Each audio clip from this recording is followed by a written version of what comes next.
आज दहेज प्रथा एक इन्वेस्टमेंट रिकवरी मॉडल है। लड़के का परिवार ये सोचता है कि उन्होंने अपने बेटे की पढ़ाई पर जितना खर्च किया, जितनी उसकी तनख्वाह है, उसके हिसाब से उन्हें दहेज मिलना चाहिए। और बड़ी बात यह है कि ये लोग दहेज बोलना पसंद नहीं करते, वो गिफ्ट कहते हैं।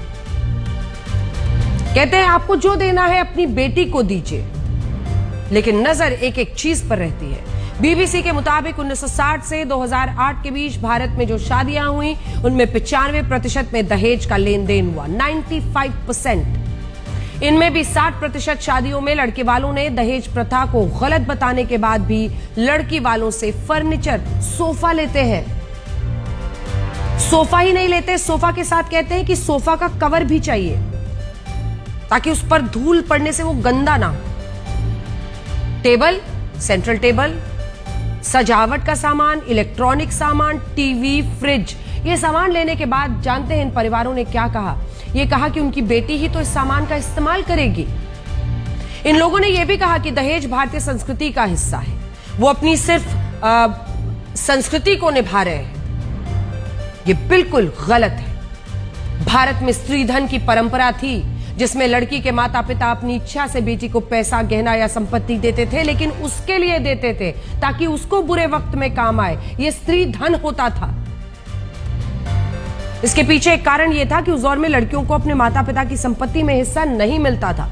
इस नाइंसाफी को खत्म करने के लिए स्त्री धन लड़कियों को उनकी शादियों में दिया जाने लगा ताकि वो उनके मुश्किल वक्त में काम आए। और ऐसा नहीं कि यह स्त्री धन देना जरूरी होता था, ये तो उन लालची लड़कों की नजरें उस पर पड़ी कि हमारे समाज में है जो पिता खुद अपनी बेटी के लिए पाई पाई जोड़ता है, वो भी दूसरे घर की बेटी को लाते वक्त लालची नजरें कर लेता है कि वहां से लेंगे।